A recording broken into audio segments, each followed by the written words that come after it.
Please stand for the Pledge of Allegiance.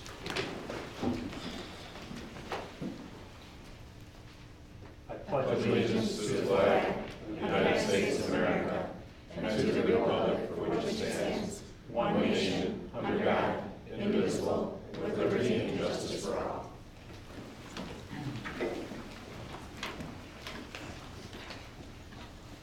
Clerk, please call the roll. Commissioner Walsh, Commissioner Doherty, Here. Commissioner Strack, Here. Commissioner Miller, here. Commissioner Meyer, Here. Commissioner Sabota, Here. Commissioner Thacker. Here.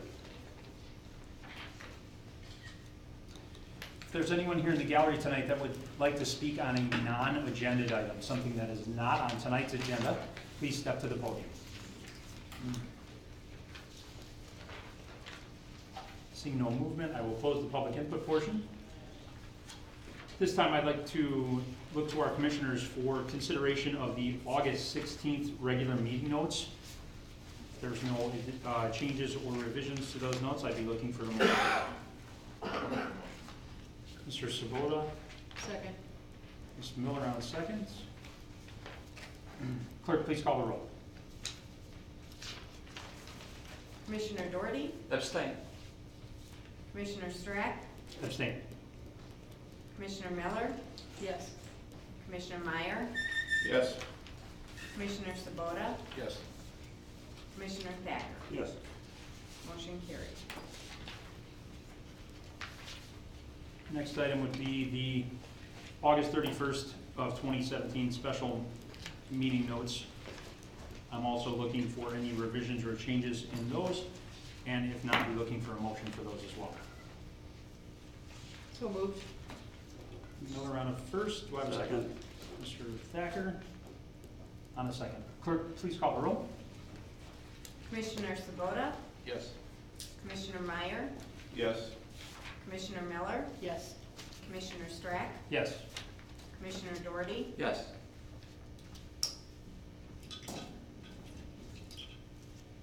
Commissioner Thacker. Yes.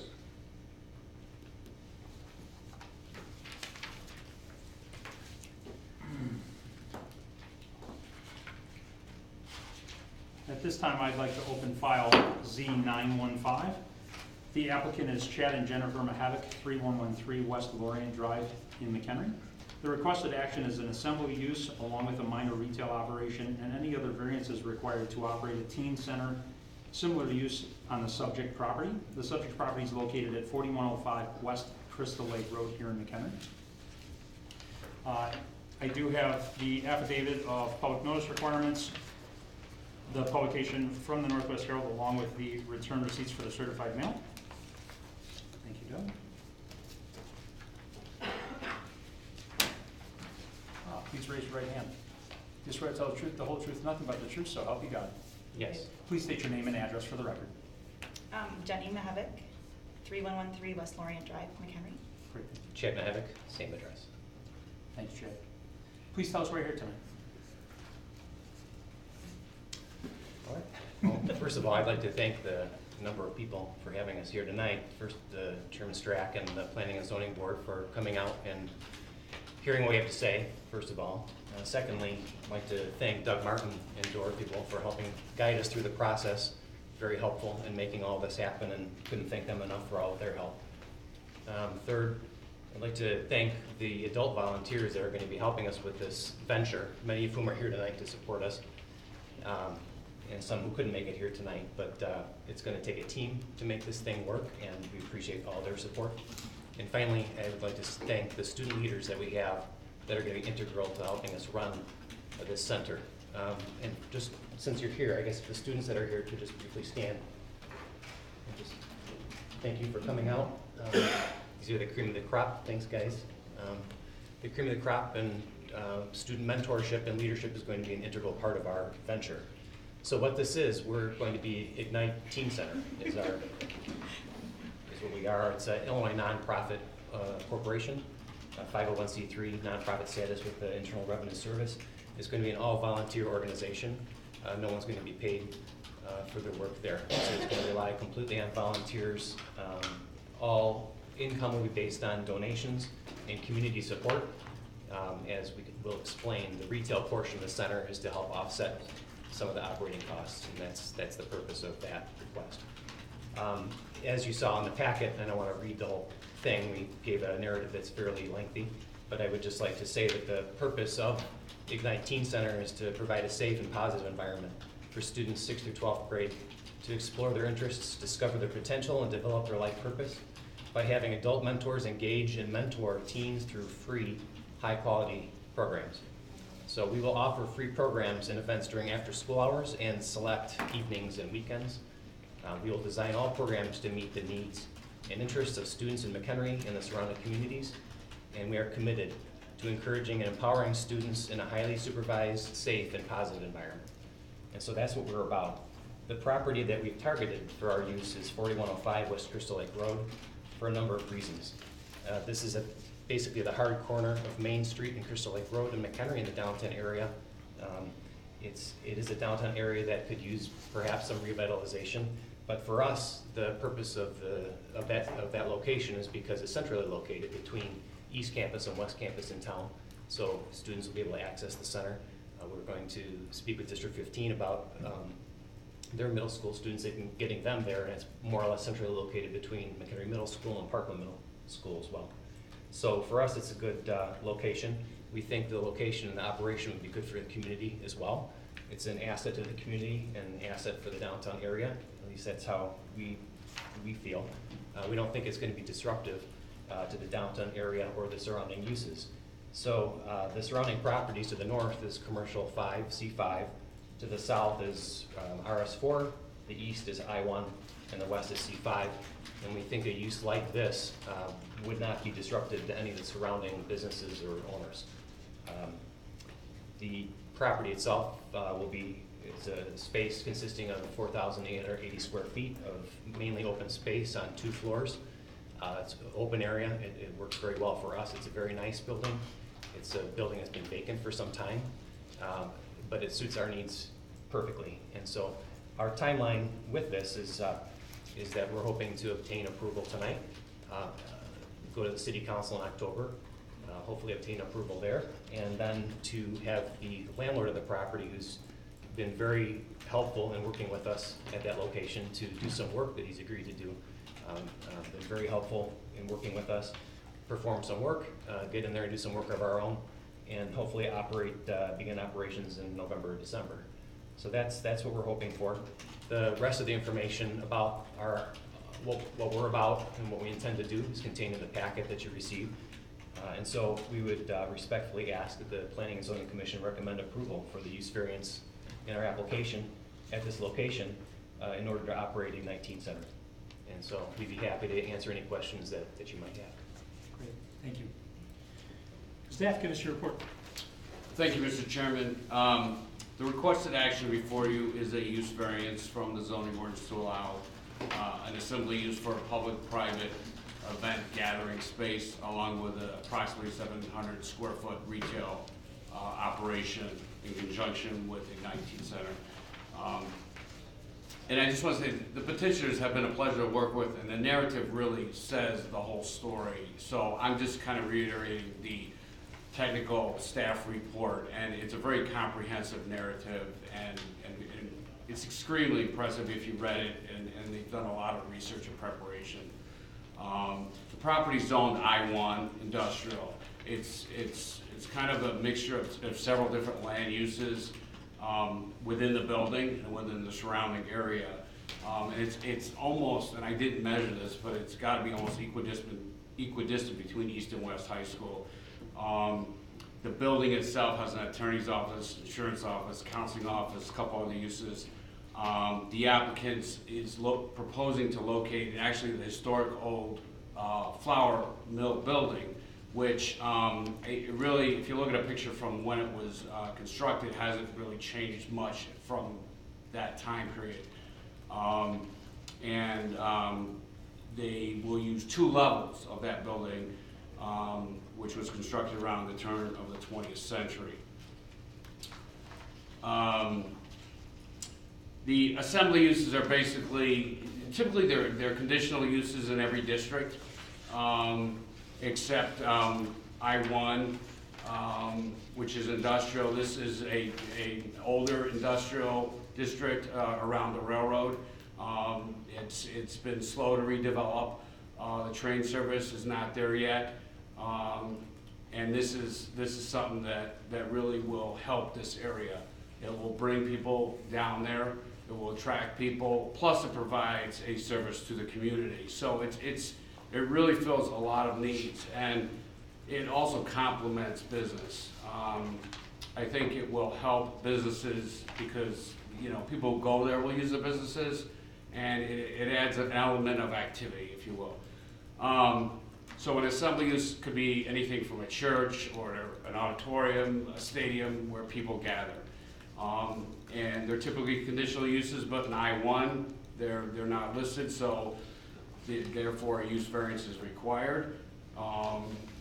And we did do a sub-area plan. The council had approved that a few years ago. I put the proposed land use map in the staff report, and it has a statement that says maintain the historic mill building as commercial office property. So downtown revitalization, we try to get people downtown, keep people downtown. This area of downtown, if you compare to Green Street, Riverside Drive, is a little bit more difficult because a few factors. There's no TIF district over here. There's no train. There's more industrial uses. So this really provides another diverse use to the area. This use is similar to that of Garden Quarter Resource Center when that was located. It is located on Route 120, but it used to be located by the Garden Quarter apartment complex. And when it was by the apartment complex, there was a definite correlation between a reduction in code enforcement, police calls, etc. So it helped. It provided a service to the community it served. Now it's on Route 120, and it's kind of tucked away a little bit. And I've been there, and it still serves a very needed service, but this use here is more accessible. There's a bike path right behind it. You can get here by car. You could walk here easily from multiple schools. So it's ideally located. It's in the center of town. So there's a lot of different reasons why this is a great location. There's residential all around it. There's a major park next to it. So use variances are reviewed based on criteria in Table 32A. The criteria you see in front of you, consistency with the comprehensive plan, not altering the character of the area, practical difficulties and reasonable hardship associated with the property, and there is. This building has multiple uses. It's tough to fill, keep the building filled for all the reasons I mentioned. It's not a prime retail corner. Hopefully the building, the old lumberyard across the street's been vacant a long time. We're trying to get stuff over there. So this is a positive step. This is a very positive step in the right direction. So staff would recommend approval of the use variance to allow an assembly use at 4105 West Crystal Lake Road, along with approximately 700 square foot retail area to offset costs in operating a 19 center with the 3 conditions listed in the staff report, and staff finds that all requirements in Table 32A for use variances of the zoning ordinance have been met. Thank you, Doug. At this time, I would like to open the floor to questions or concerns from the commissioners.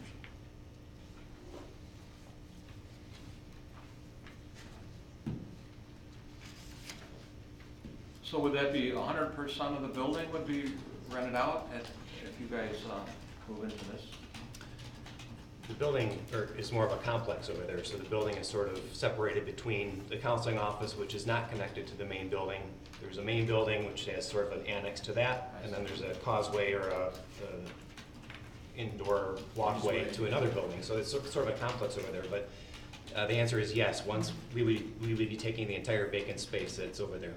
So it's the 1-story brick and then the 2-story next to it, right? That you're taking? No, actually, the 1-story brick is a photographer.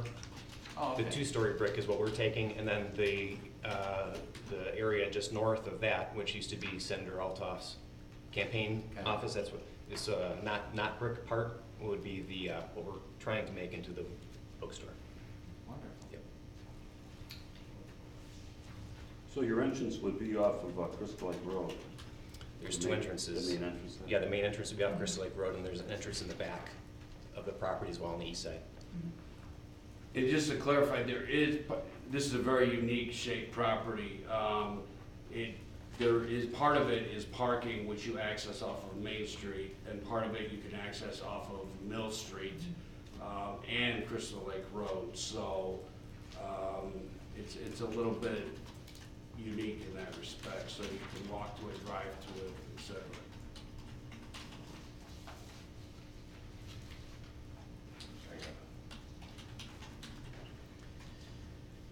At this time, I'd like to open the public portion of the meeting.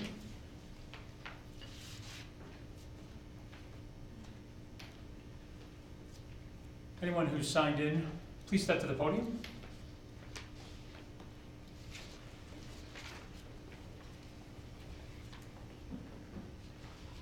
Please raise your right hand. Do you swear to tell the truth, the whole truth, nothing but the truth, so help you God? Please state your name and address for the record. Linda Davidson. Do you want my home address or? Sure. 3311 North Riverside Drive, McHenry. Great, thank you. Anyway, I just have a couple questions. I represent the building next door to this facility. It is industrial. They have large trucks pulling in and out, and I know there's a lot of young people. What are your hours and what, I did not have time to look at the packet, but was up here, I just got up here recently, I just came into town. I'd like to know hours, are the children playing in the parking lot? My concern is that there are large trucks that take product out of the buildings. And I'm just concerned about the children more than anything else. Sure, and I think the petitioner can probably answer that best.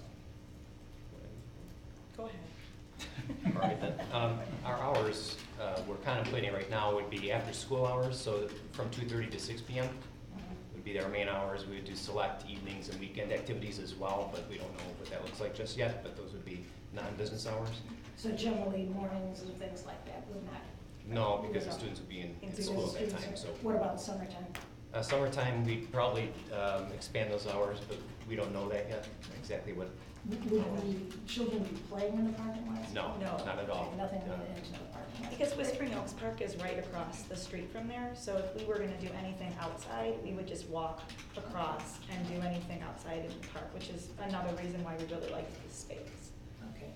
Yeah, no, our concern with the building is basically that, you know, I don't want to be liable for somebody getting backed over by a truck. And it probably wouldn't happen, but it's just a concern that.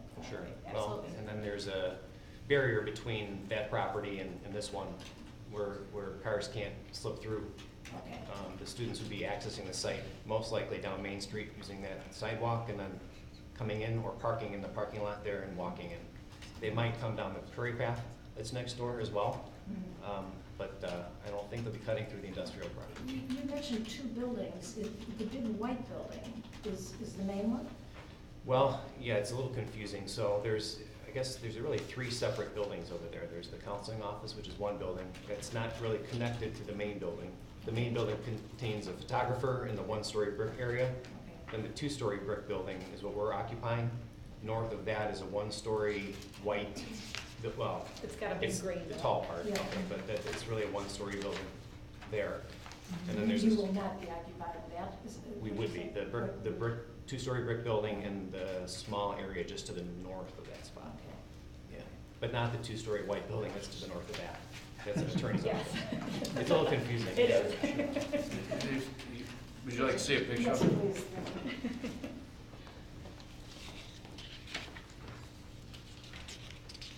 So I can, You will not be occupying this one. this one in the middle is occupied.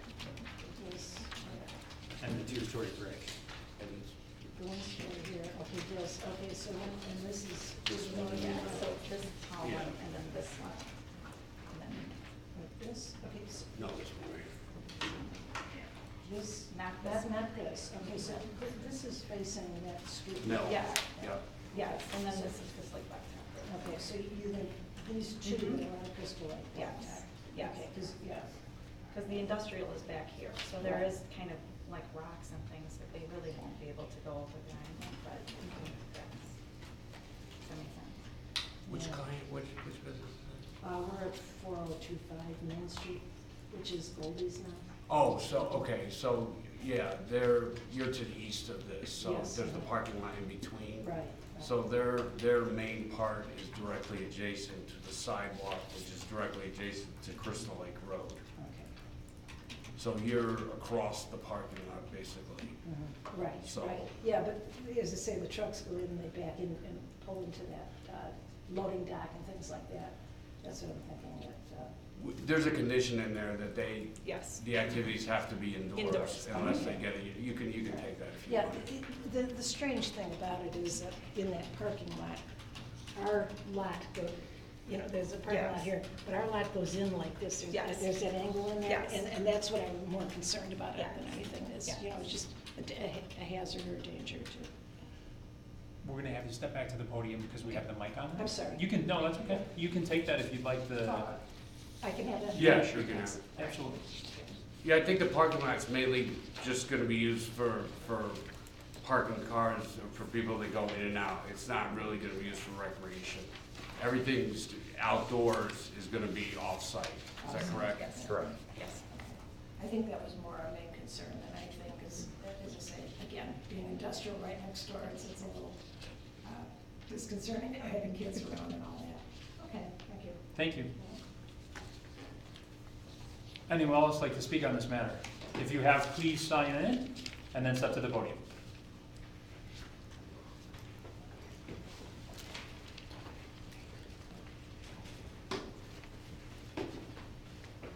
Please raise your right hand. You swear to tell the truth, the whole truth, nothing but the truth, so help you God. Please state your name and address for the record. Haley Ellett, 3210 Sunrise View. Kyla Hennig, 3619 West Cornell Court. Great, thank you. Okay, so I go to McHenry East, and I think that this is really something that this community needs. I know that there's a lot of students at East that need this place for whether it be support or just somewhere to meet with people or hang out with friends that isn't at school, and this safe and supportive environment. I think it's really important.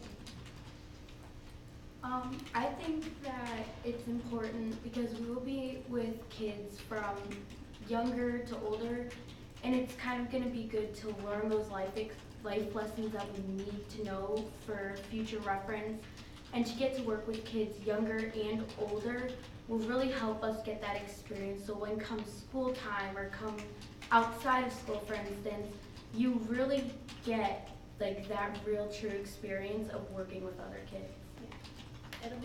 It'll be great for people in middle school, whether they're in 8th grade going into high school, so that they're not just going in blindly, that they do know people from high school that they know from this teen center.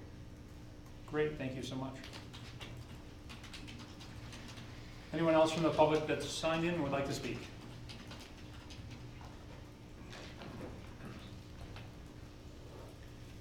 At this time, I'll close the public portion of the meeting. Additional questions or concerns from the commissioners? I said one. Ms. Miller? In your narrative, you had said that you'll have a small retail space, and you had just mentioned that it would be a bookstore. Will there be anything else sold there? Anything that would be sold by a typical used bookstore, I guess mostly books, I can't think what else, but bookmarks maybe, or, things. We might in- sell T-shirts just to kind Right. of offset, but it would be a used bookstore too. The goal of that bookstore is to have it student-run. So we would support the students to do it, but a number of the student leaders here tonight are going to be actually running that operation. Sorting with books, pricing books. staffing and so forth, and then whatever, we'll rely on donations for what's being sold, and then whatever's made on that operation will go to offset our costs. Thank you. I have a question. It's a little bit unrelated, I guess, but in regards to you having this, which I think is a great idea, as far as liability being insured and whatnot, how would that come into play? yeah, there's no question we're going to have to, that's going to be one of our costs, one of our things we have to obtain is what they call D&O coverage for, Right, yeah, right. so we have to obtain full coverage for anybody who's working there, and all adults who are going to be working there will be subject to background check and screened. So we're going to be careful on who it is that's going to be mentoring the students, first of all, and then we're going to have all kinds of insurance coverage to make sure we're fully covered. Okay, Yeah. okay. Very good. Additional questions or concerns from commissioners? Yeah, what's the capacity of the building? What's the most you can have in it? I can't remember, to be honest. That's determined by the building commissioner. They've had a couple walkthroughs. It would just, when you say building, their space, I'm not It's a sure. rough question, I mean, it's not. It was the factor was that, It if was I over recall, 25.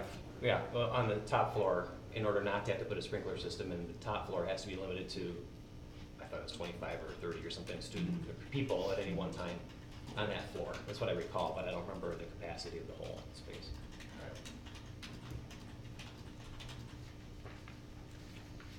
If no additional questions or concerns, I'm looking for a motion. I'll make that motion, that we approve the use variance to allow the assembly use at 4105 West Crystal Lake Road, along with approximately a 700 square foot retail area to offset costs in operating the Ignite Teen Center. All activities shall be conducted indoors unless a temporary use or appropriate approval is sought. Signage will comply with the sign ordinance for assembly and retail use. So one sign as if it were assembly use due to the retail being accessory or subordinate to the retail unless a variance is sought. The applicant, of course, must comply with all regulations of the McHenry County Health Department as they relate to any kitchen and/or food preparation not for sale. And we find that all requirements of Table 32A for the use variance have been met. Excellent, thank you. Do I have a second? Mr. Sabota? Additional questions or concerns from commissioners? Clerk, please call the roll. Commissioner Doherty? Yes. Commissioner Strack? Yes. Commissioner Miller? Yes. Commissioner Meyer? Yes. Commissioner Sabota? Yes. Commissioner Thacker? Yes. Motion approved. Good luck. Excellent. Thank you very so much. Thank you. This time I'd like to close file Z915.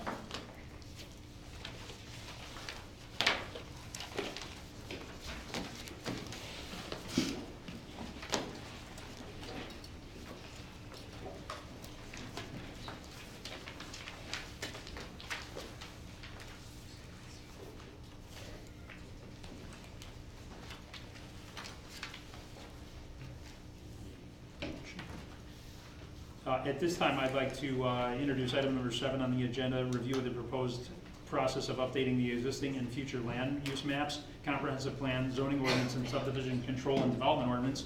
And at this time, I would like to turn it over to Mr. Martin for some review of that process. Thank you, Mr. Chairman.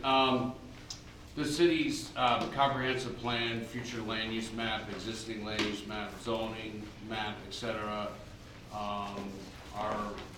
all have been. Sorry. Sorry. Now, this will be part of your first lesson.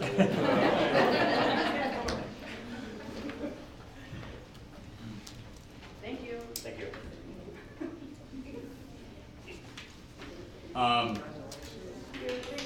They've been updated at various times, and therefore there's a lot of inconsistency. So in general, the comprehensive plan, any sub-area plan, or any policy is really a policy.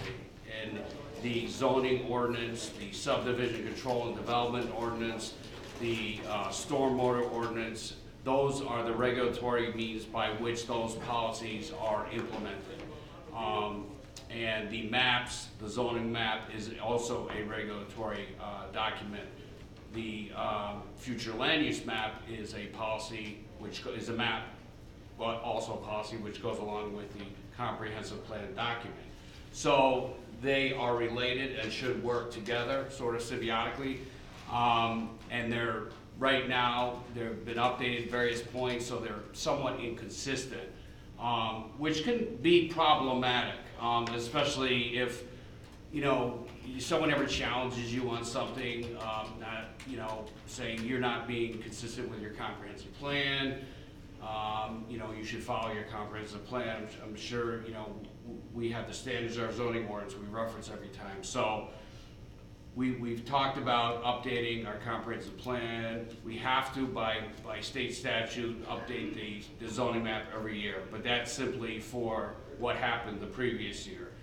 We have not updated the future land use map since 2005. We've not updated the comprehensive plan actual text document since 2008.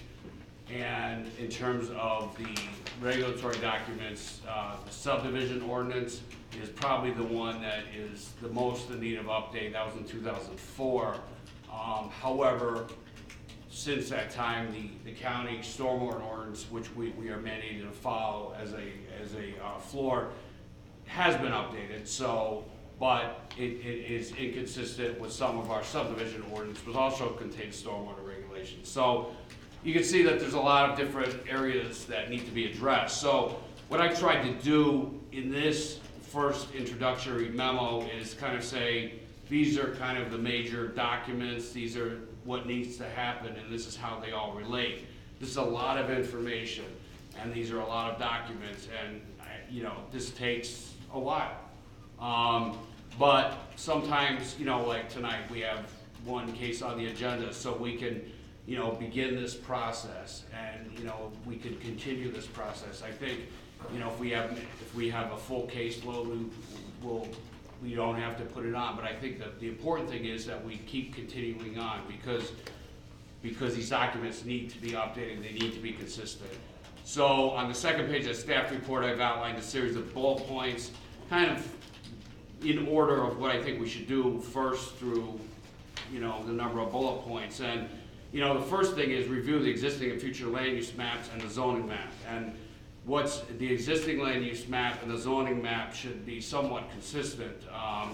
You know what's there and what it's zoned. I mean, you know, should be somewhat consistent. And the future land use map, those should all be somewhat related.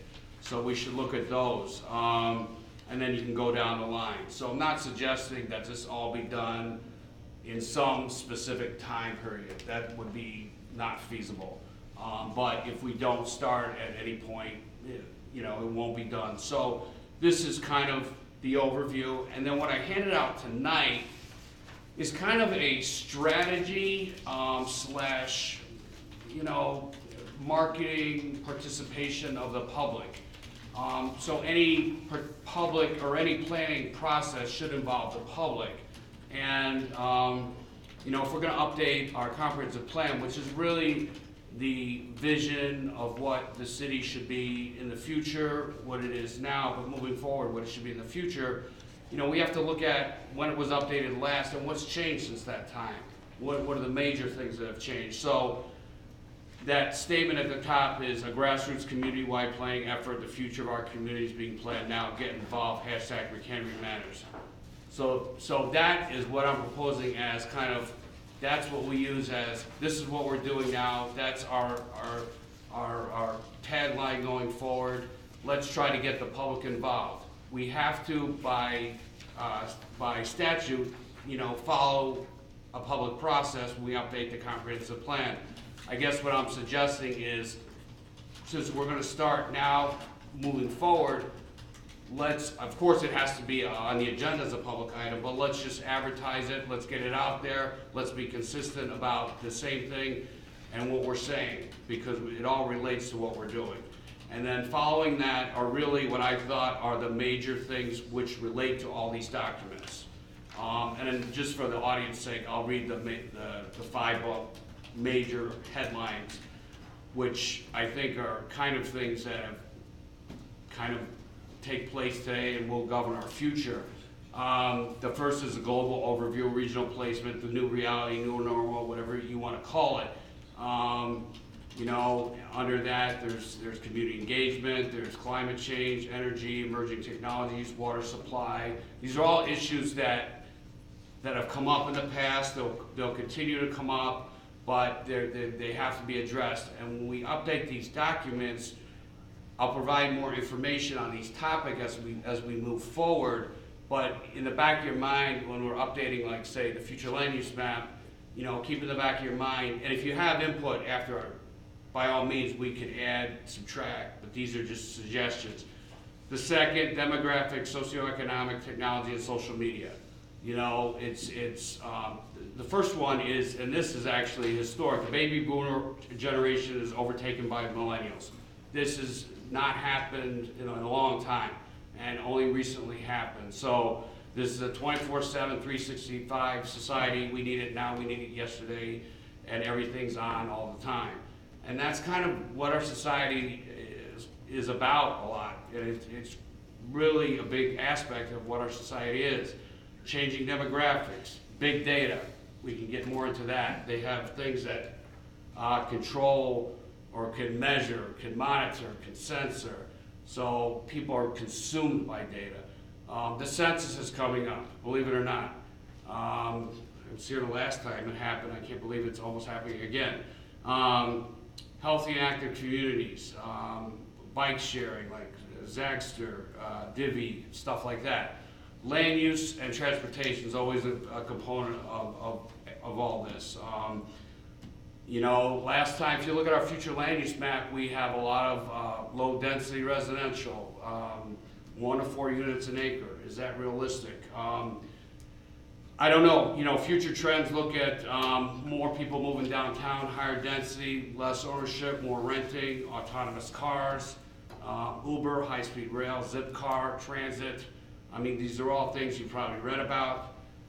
Infrastructure is a big one, maintenance and expansion, different forms of commuting, other forms of transportation, bikes, walking.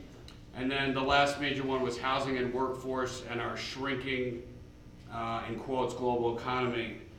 So under that, I put aging workforce, and then this gets into where we talk about jobs, manufacturing, brick and mortar versus e-commerce, ownership, rental, local stores, workforce demands, and sustaining viable workforce. So these are what I think are the major things to consider and keep in mind kind of while we do this process. And you know, what I'd like to get out of tonight is just kind of some buy-in and feedback on kind of the process.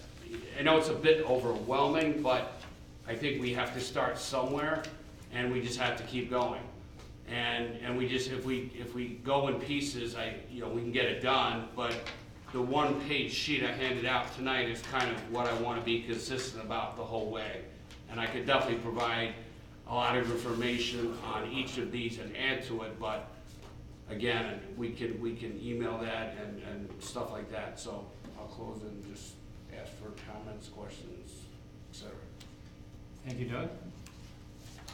Now, as a commission and a board, as a planning and zoning commission, what are we responsible to do? You talked about subdivision control ordinances not matching with future land plans, whatever. Is that staff's work or is that our work?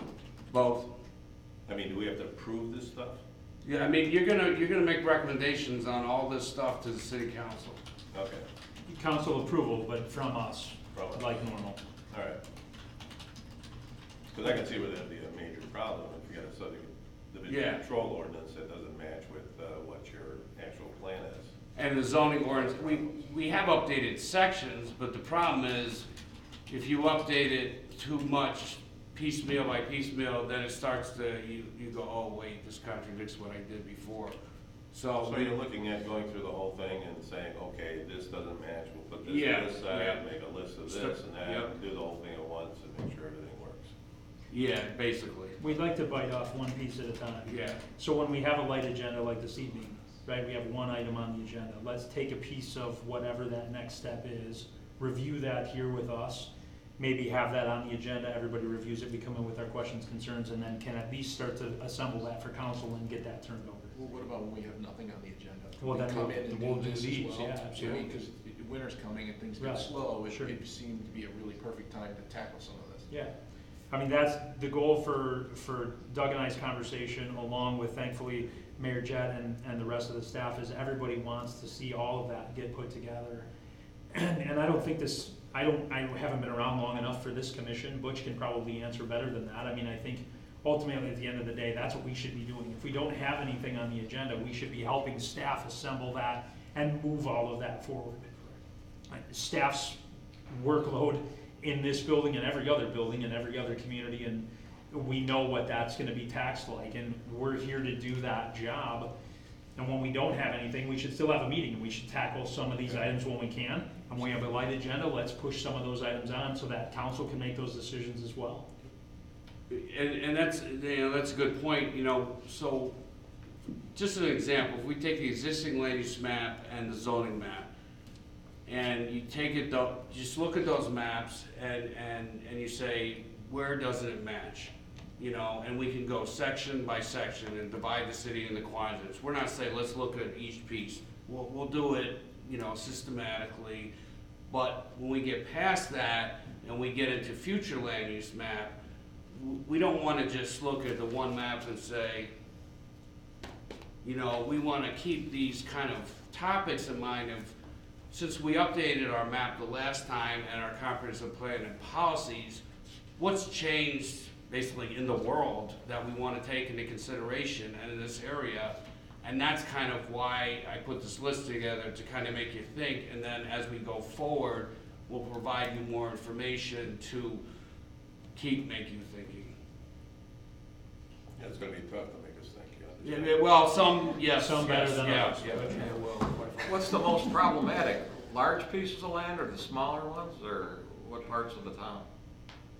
Depends, that's why you take them by quadrant. I mean, you could, if you got a county, a county could be easier because it's bigger, and a city could be harder.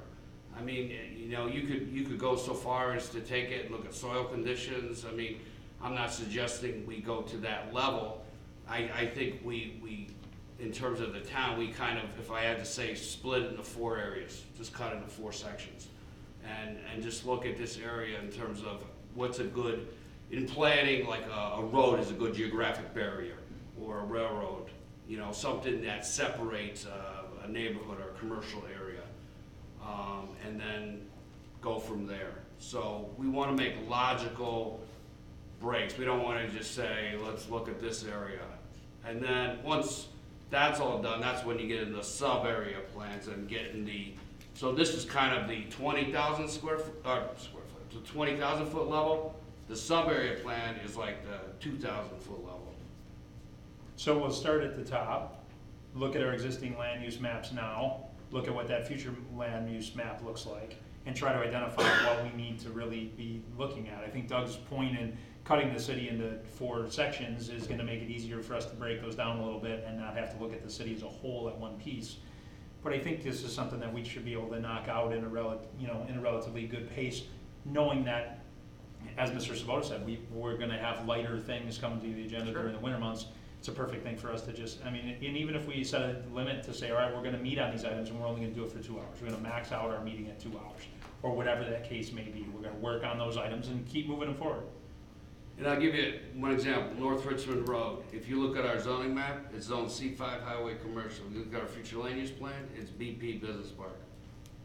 So obviously there's some, but that's, things change. That's why, but we have to be consistent. That's why we get cities, counties get in trouble. And at the end of the day, we as commissioners really need to be using that to base our decisions at this table. And so if they're inconsistent now, we want to get them consistent so we can stand up behind those and know that that's what we're basing our decisions on. Now, as part of this process, I know you've got a bunch of intergovernmental agreements on various sides of town. Yeah. So we're gonna have the availability of those. I'll give you as much Part of the information process. as you want. And then, I guess that stuff will change yearly, right? Those intergovernmental agreements? Well, a lot of them are gonna expire within the next, I didn't think, probably 5 to 7 years. We have 5, I think. So that's a big factor. So that's gonna be part of the process, then? Yes. That 5 to 7 Yes. years. Understanding what that's gonna do. Yeah. Okay. So one of the questions we had to call a census, and I said, why like CMAP does their on the 2050 regional plan, and well, how come you don't correlate it with the census? And because to me, why don't you wait till you have the data? And because state law, they're governed by state statute, and they have to do it every so often, and it doesn't coincide with the census. So not everything makes sense all the time. So, but, you know, but I think the other thing is a large component should be community involvement. So obviously there's some people here tonight, but we need to get, the more buy-in you get, the easier it is. And that's a simple statement, but it's hard to do. Any other questions? Be cautious with community involvement, that's all I can say. What do you mean? As long as it isn't in their backyard, they're. See what I mean? Exactly. Any other questions or concerns from commissioners? Ms. Miller? So when we worked on the UDO at the county level, we sent out invitations to key stakeholders for community input. Is the city considering doing that, or are we just doing an open cattle call? You know, we're not, the county had a consultant, they did 600 and somewhat interviews. We don't have the staff to do that. Okay. But I am not suggesting we can do it other ways, and that's the beauty of social media. But we will not only use social media. That's why I'm suggesting we be consistent on how we market it. So I would say newspaper, social media, everything. So having said that, I think it would be very valuable to have community buy-in and community commitment to the process. But I think it needs to be a commitment. I don't think you can have somebody just show up day one and go, well, I want this to be blue and I'm out. I think to get a clear, concise policy that's in alignment with mapping for today and mapping for the future, the people who want to join in need to be committed to the process. So I'm hoping that you put that in your message. Well, and that's a good point. I thought about that. And the first part of this process really is making sure the existing land use map and the zoning map are consistent. I mean, anybody can come to those meetings, but that's common sense. That doesn't take a lot of forethought. But we're going to continue and we'll market it. And certainly we'll continue for, like next month, we could, if we had one case, we could put that